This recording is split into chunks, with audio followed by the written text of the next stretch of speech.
Welcome everyone to Spirit Coffee Talk. Thank you so much for joining us. As always, we are some of the mediums and channelers at Avalon Spirit. And every week we get together and talk about spiritual things, the energetics, the astrology. And today we are talking about the witch wound. Now, this is a powerful subject, so powerful. We all have experienced this in unique individual ways, as I imagine many of you watching this, because if you're watching this content, you are intuitive, you are a medium, you are a healer, you are a feeler, you realize your connection, and at some point you have probably been judged, chastised, made fun of, been misunderstood by what you know to be true. And so we want to talk about that today because as much as the whole journey of spiritualism and, awakening and mediumship is love and light, there's always the polarity and the balance. And there's the quote unquote what it's taken to get you to where you are to be in your authentic truth. And to get to that authentic truth takes some pushback. And we have definitely all had some pushback. So welcome, ladies. I'm very excited to talk about this. Very jazzed. Welcome, witches.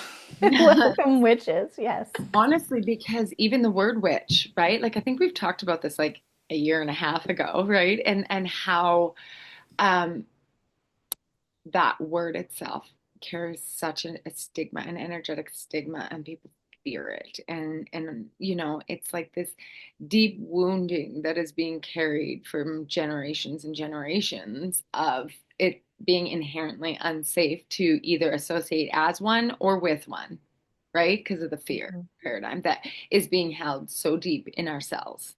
Um, and when you were saying like people who have been made fun of because of something, and or even like the feeling of when you've had a deeply spiritual experience in which you cannot explain, whether you call it an experience or not, or it's like you've witnessed somebody who's, you know, transformed in some way, or you had a dream, or you had an experience, or you had a synchronicity or something, but you do not tell people because you know or you perceive it to not be safe.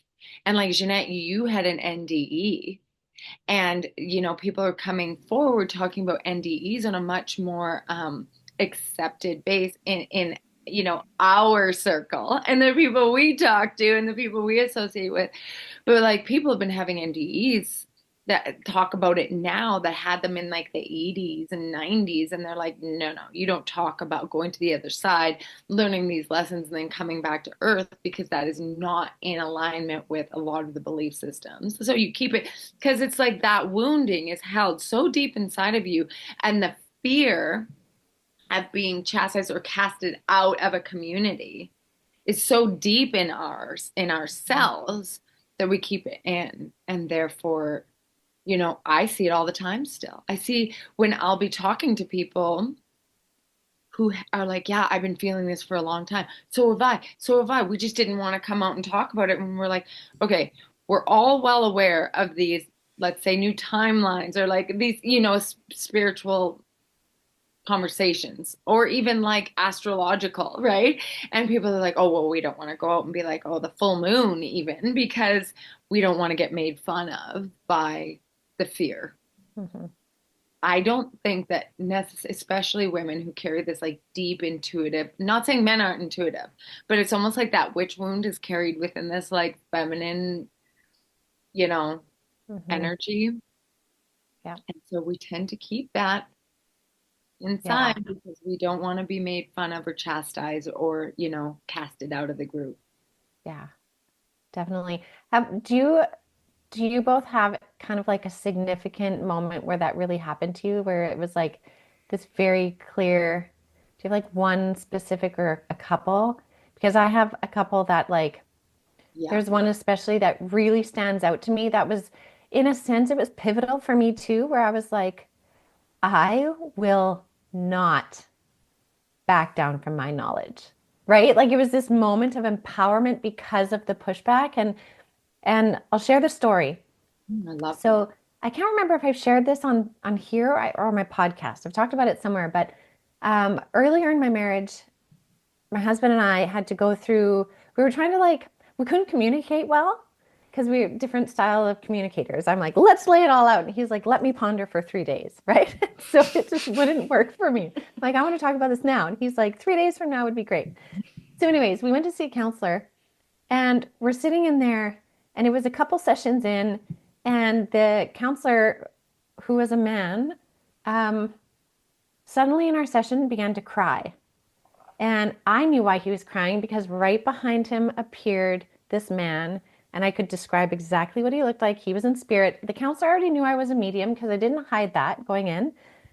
And the counselor started to cry, and he was completely flustered as to why he was even crying. He was like, I'm so sorry. I don't even know where this emotion is coming from. And I was like, do I say something? Do I not say something? And then I was like, yeah, I'll just say something. He seems pretty open. And so I said to him, like, I know the reason why you're crying. If you remember, I'm a medium. There's a man behind you. And I told the story of who this man was, explained why he was coming through, what it was about. He cried and cried and cried and validated what I said, who it was, what it was about. Okay. Validated everything.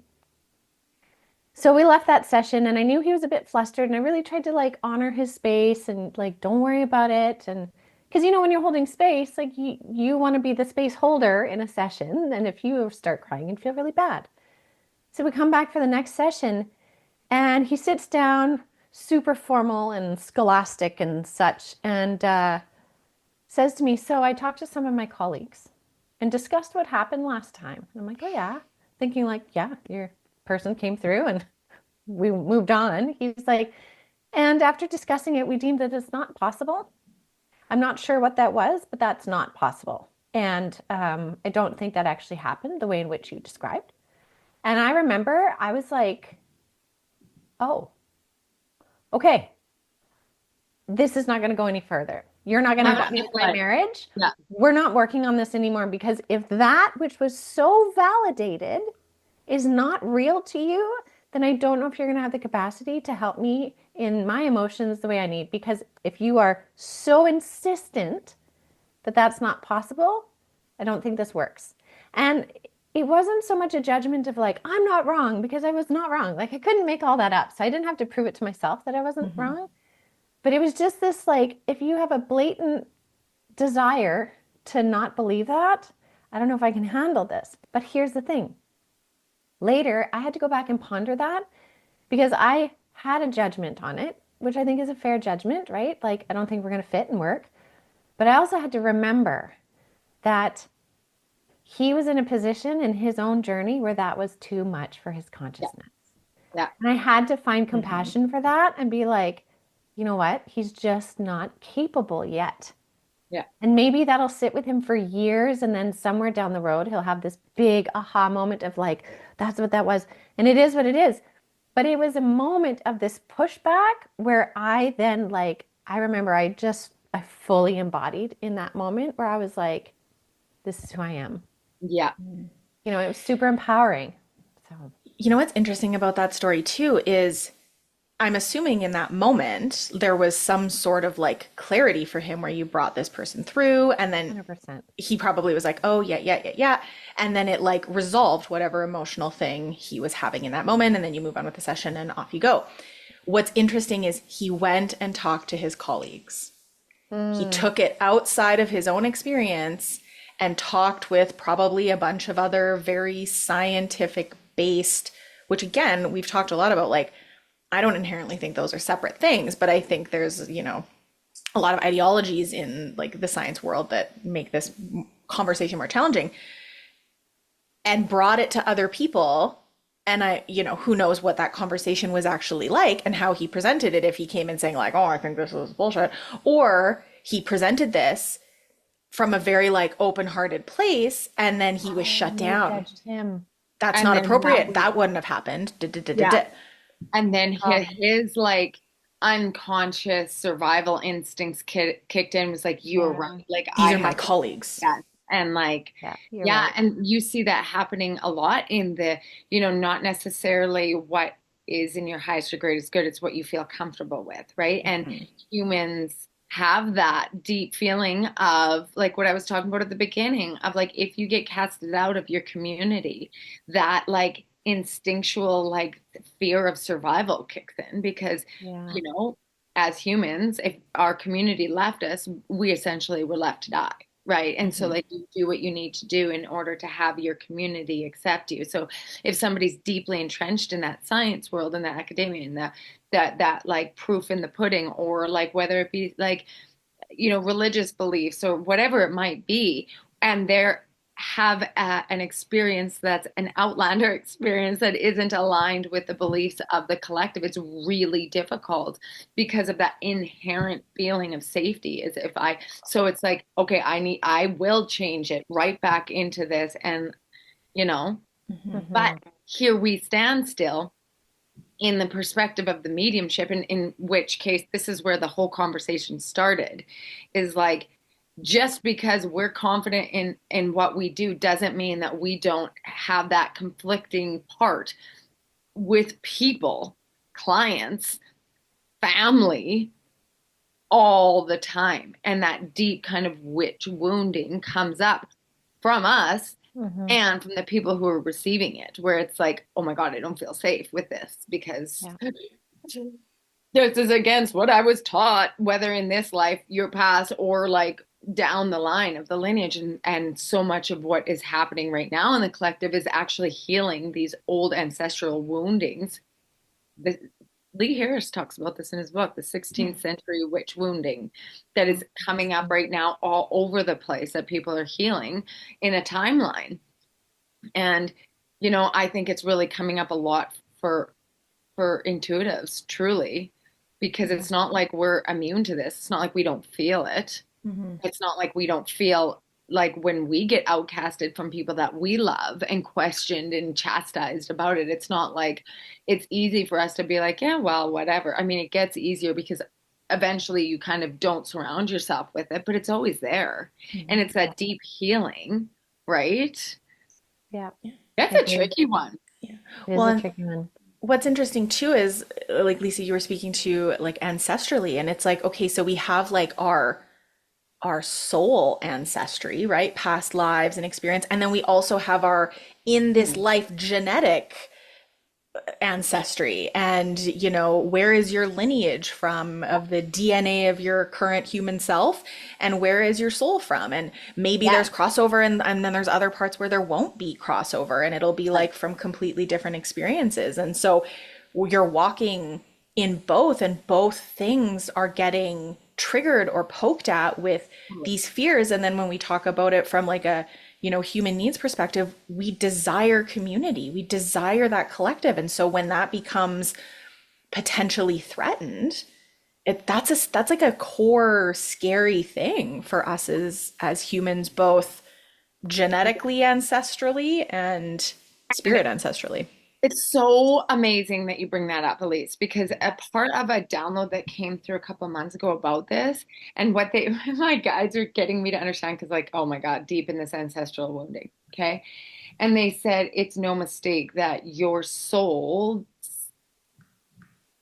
journey in evolution through this chose the human vessel that carries the genetic code of the wounding. If Mm. you're going to have this as a purposeful, healing, that you that's why you chose the human vessel that will carry that genetic code within you, right? And That's a so good it's point. like it's all connected, right? And I was like, Mm. double stamp it, right? Like, and then on a soul's perspective, it's like, yeah, we're gonna come in, we're gonna do this, and then you don't really anticipate how like double stamping it with a human genetic code, how like, and then become a medium in the midst of Yeah, a right. very deeply Catholic family. Like survival at its best, right? Yeah. And like we can say it from an outside perspective, but man, oh man, can it be hard. Yeah. So like acknowledging that to our fellow intuitives in whichever capacity, right? Yeah. I'm not intuitive. I'm not. Yeah, you are. Yeah, you are. True. Yeah. Yeah. And it's just about like actually feeling the safety of being able to bring some of those layers down and be Mhm. vulnerable enough to say, yeah, I had this experience, and starting to create space where more and more people are having these experiences. Yet, do they feel safe? Truly? Talk about Mhm. it. Community is so important. Yeah. I think too, it's important to validate your experience in it also, because I think there's something about like holding space for, and I'm going to see if I can articulate this the way I mean to. Right? So there's holding space for people in their journey, right? Like, for example, I've had times where like I've done a reading for somebody, they came to me for a reading, brought through very validating things, but they leave the reading and text me a little while later and they're like, this can't possibly be true. And again, it's very tangible details of things that I could not Yep. possibly know. Yep. And although we can understand and hold space for the fact that, you know what, they're just going to take a while to integrate this information, it's okay. Spirit knows what they're doing, so they brought through what was needed, all those things. I think it's still also very important, though, to honor the feelings of that witch wound, right? And why it's coming up and express it and move through it too, instead of just like you kind of eat it. Like I know in the beginning of my journey, I would just sort of eat those feelings and be like, no, I'm just going to hold space because I have to honor them and that's it. But I think it's also important though to have moments where you're like, what? Like, Totally. really? How did you miss? Not to the person, right? But No. like for yourself or to a For friend or a us, confidant or yes. something, because we are also the human experiencing it. And I Mhm. think anyone in any situation where they know certain things or, maybe people that are wanting to restructure the way the school system is done and they're blocked and by people that want to do it in a really rigid way and they're like, what? How can you not see this? Right. So I really apply this to everybody, but I think it's important to honor the feeling when you are feeling that witch wound. Yeah. When you're in that witch wound, we have to express it to also heal it too. Yes, because that's part of like an asset. That's a part of us, and internal family systems. The Yeah. witch is Mhm. needing to be validated right now Mhm. because I'm like dedicating my life to this piece who has come forward, and there is something so innately, divinely guiding me in this, in the deepest level of my trust in existence. But it doesn't mean that can just do this easily, right? So like validating all the feelings in which she's holding, right? And okay, they keep saying this over and over. So community, you guys. Okay, so Elyse, you talked about it, and they keep saying this. They're like talk about. So sometimes through this process of growing, learning, and healing is about allowing yourself to detach from the community in which is actually pushing you out. And that's part of the wound healing. Mhm. And that we are all designed to be a part of a community as humans. We really are. We are not, however, designed to be a part of all communities. So a lot of the times our nervous system is getting way too vamped up and way too overstimulated by being so deeply involved in all the communities on our phone, in the world. You know what I mean? There's a part of having compassion, but like we're not actually designed to be a part of all the communities that are experiencing all the That's things, such a good point. right? And so we can 100%, and they're saying like the gates are opening, the veil is thinning in our ability to be like in our disconnect, almost like they're showing like the walls that have created like the different communities, the us, them, whatever. So like this is where I was born, this is where I was raised, this is my belief system, this is my family, so this is my people, and this is my community. They're like, actually what's happening are the walls are starting to dissipate a little bit and people are starting to wander off a bit. And yes, but we are meant to be in community, but it might take a hot minute for us to be able to like all of a sudden regroup into the Mhm. communities in which really foster this deep aspect of who we really are and how we feel, and that we're all meant to actually find our community. We really are, and Mhm. thrive. And that is part of the healing, Yeah. is by validating that part of self first. And within that validation, it grows our authentic part to be able to find more easily our community, which is really Mhm. reassuring. Mhm. I mean, just think of the ways in which we found each other too, right? Like the things that happened in our lives to bring each other into our lives at those times. like you said, it takes time sometimes, and that can, I think, be some of the hardest things, especially when you're in that witch wound and Mm, feeling isolated, because there's always a point of isolation, always. always. And it's trusting that, those bigger pieces are shifting and moving to bring in that community, the more you are authentic with yourself. Because Yeah. I mean, I wouldn't have met either of you if I wasn't working towards being authentic in myself, which helped to provide the situations in which I met you both. And Yeah. likewise, Yeah. right? Like, And those are my biggest validate. Like when you were asking about experiences, my biggest validators, I'm sure there's experiences like the one that you shared where it's like I said this thing and whatever. mhm, For me though, what was coming up was like the way in which things played out without my knowledge or awareness or like to satisfy the part of my brain that's like, well, you chose it, like you could have manipulated it to, like, no, the things that happened and the way that they happened were so random on the surface that ended up leading me down the road of reconnecting with this aspect of myself. Like I couldn't make this shit up. Same with in the way in which like my partner came into my life. Some of the wildest stuff, like I can't make it up. yeah. And so it's for me, it's the wandering through life and looking back and being like, holy shit, like that had this person not left my life and the person that kicked it all off that had to leave my life later on, I found out through a reading where nothing was shared. The person didn't know anything about me, that we had had a past life together, and I was a witch, and he harmed me. He sold me out. And so for me, everything was really shut down and locked down until I found strength in that experience, stepped away from it, and found my way into my own self. And then I think a month later, I met Ginette for the first time. And then Interesting. it just like all of these different things started happening.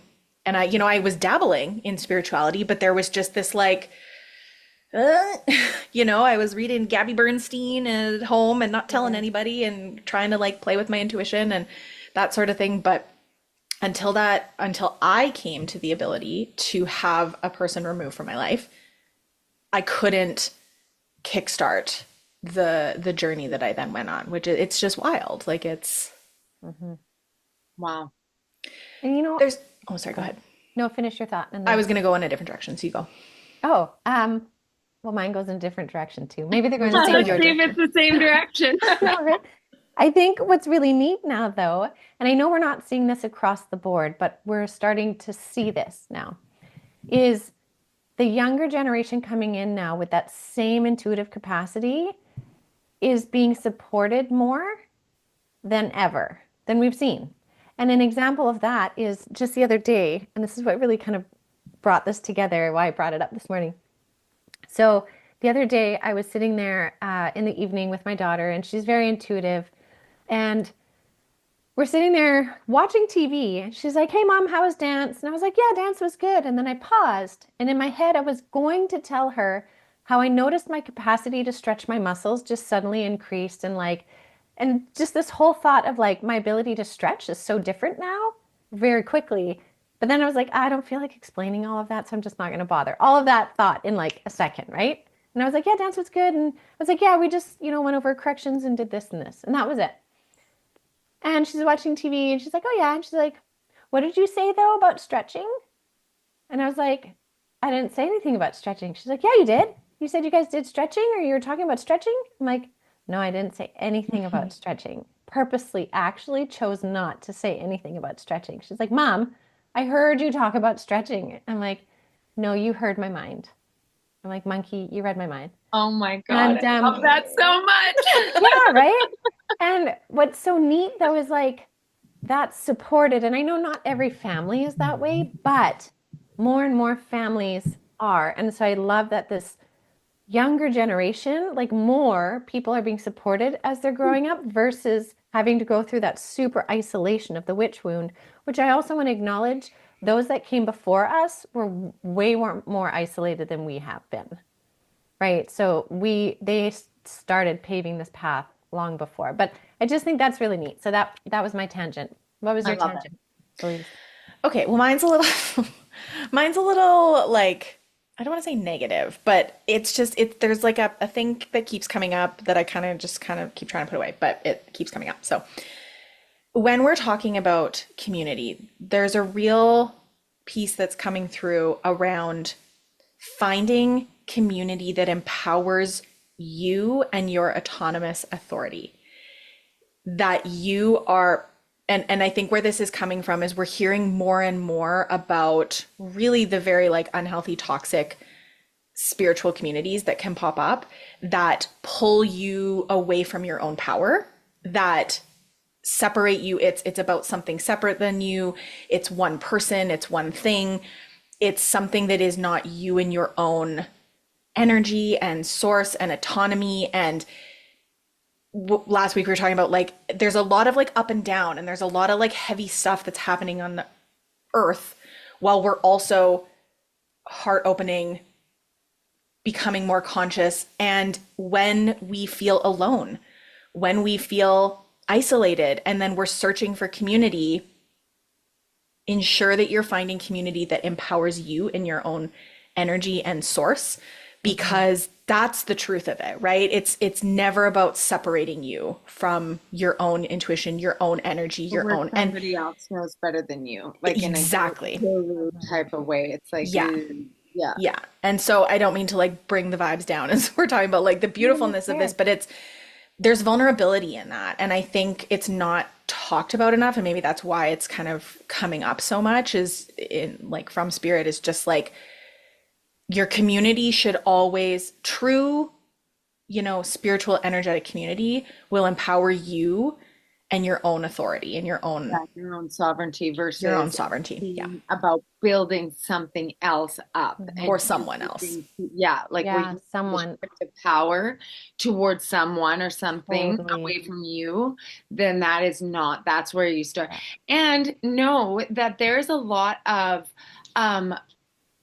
you know phrases and terminology and stuff that's used to bring you away from your sovereignty and your independence. And like, so we're, again, that fear of being judged and stuff. Like, think about how even thinking outside the box, like in 2020, even how all of a sudden it's like, no, you're a conspiracist, like, and then so then you're like shamed because you have independent thought, right?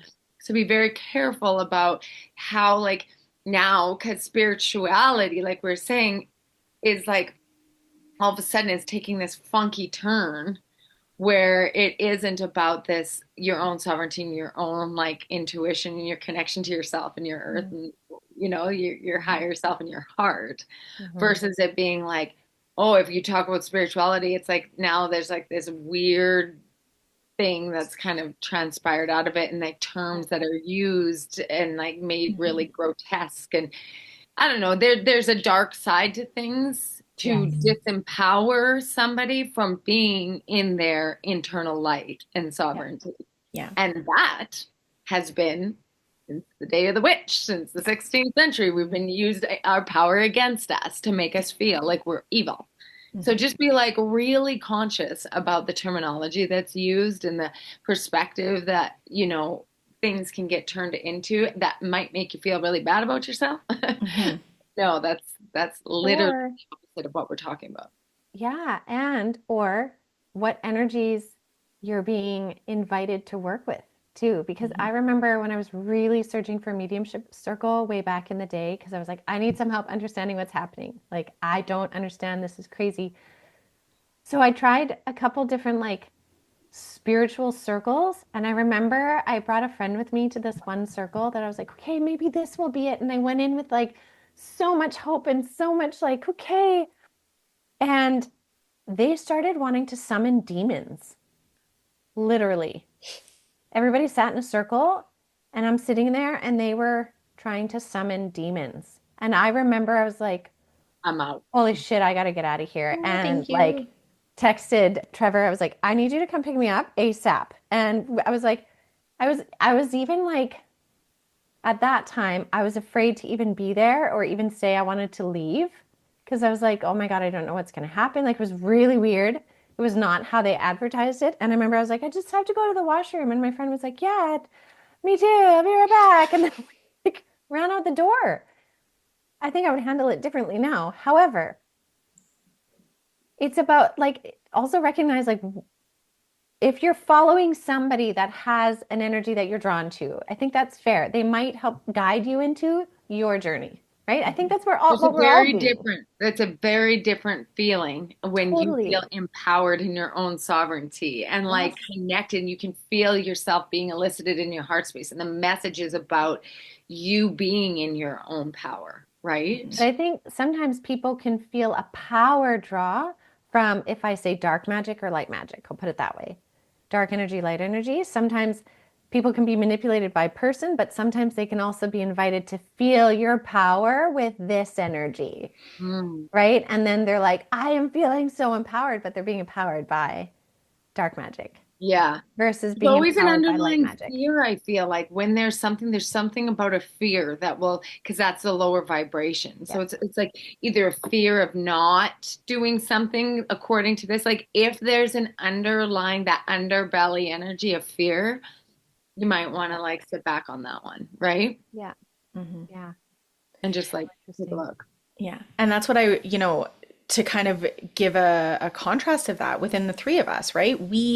All, we talk about different things. We have different understandings of energies come through.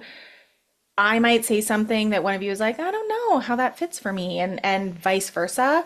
And we always listen and honor with what the person is saying and then try it on for ourselves. And I'm never going to be pissy if you're like, I don't really know how that fits for me, or like, I don't have the same understanding, because we all honor and know that we are not the one all knowing person, place, thing that knows all of the things of the Oh, universe. That's impossible. So if somebody's saying that, like, red flag. And Yeah. if you're not in a space where you're empowered to like have your own discovery of how things unfold, because a lot of the time we might be saying different things and then end up in the same conclusion down the line. yeah. Or maybe it's just different because our experience is different, the energy that we're communicating is different, whatever, right? It's just different understandings. There's no black or white, there's no right or wrong. No. But within our community, we're like, cool, okay, like, I love that understanding for you. Yeah. I'm gonna go over here, right? And there's no judgment within that. It always comes back to the empowerment of one's own experience. And we love and support each other in that. And we'll talk about it openly and safely. Though that's the type of community that we're talking about in this, because that is those wounding places, those are the places that can be manipulated or harmed, or the vulnerability, right? And when we're talking about this witch wound, we're searching and healing from a place of, I was already outcasted, I was already harmed, I already had this experience, and we're searching to heal that. That can feel like a tricky, vulnerable place, and you're not healing it to be more harmed. No. Yeah. I think that's beautiful. Amazing. That's a beautiful wrap up, Elyse. Yeah. As always, you tie everything together in a beautiful Sorry, I really felt like I bow. was bringing the vibes down. Yeah. Like, don't join a No. cult. Yeah, don't. Heads up, red flag, red Yeah. flag. Beautiful story about At Brie the and end of then the cults. day. Oh man. All right. Well, thank you all so much for joining. We really hope that this helped inspire some pondering within, reinforcement of maybe what you're doing, and just really honoring your authentic self, because that is just really what matters in all of it. And so thank you so much as always, and we will see you all next week. Bye.